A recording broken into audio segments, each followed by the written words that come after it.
What's up? It's Ann Walker with Ringside Intel, and let's talk about Conor McGregor.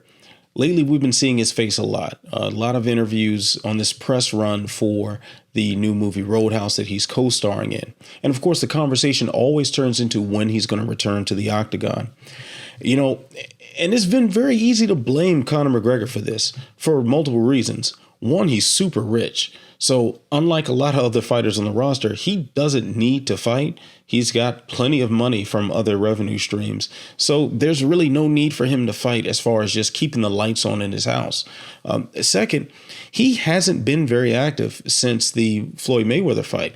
We've seen him sporadically since, and it's been sort of lackluster. And we kind of feel like, all right, maybe this guy's winding down. Like maybe his best years have gone by.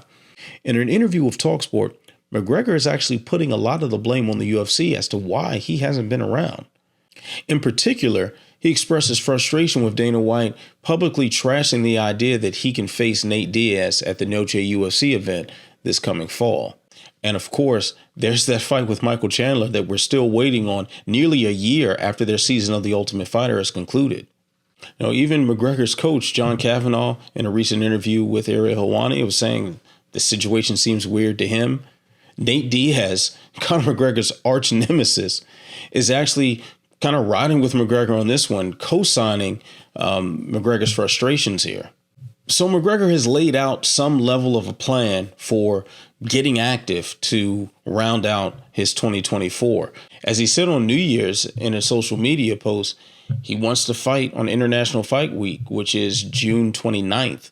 He'd like the Chandler fight for then. And then he wants to be in there for No J UFC against Nate. And then he's looking at a fourth fight with Dustin Poirier. Of course, Nate Diaz is off the table right now, considering that he just booked a boxing match with Jorge Masvidal, which is going to take place in June. And Dustin Poirier is chasing a title shot against Islam Makhachev following his huge win against Benoit Saint Denis. But regardless of who's going to face McGregor, the question is, how come this hasn't happened yet? As far as the UFC is concerned, there's a big demand for this. Conor McGregor, despite the fact that he has not had the best results as of late, despite the fact that we haven't seen much of him in the cage as of late, he's still the UFC's biggest draw, and plenty of fans are eagerly waiting for him to return. Even some fans and media who've been publicly critical of McGregor, including myself, will revert back to their 2016 selves and be gangbusters by the time he gets booked again, ready to see him back in the octagon. In that interview with TalkSport, McGregor let out one interesting nugget. He's got 2 fights left on his contract. If he fights according to his plan, having a fight at International Fight Week, then fighting at No J UFC in September, that means he's no longer a UFC fighter. That means Conor McGregor, the biggest star in the UFC and one of combat sports' most consistent box office draws, will be a free agent.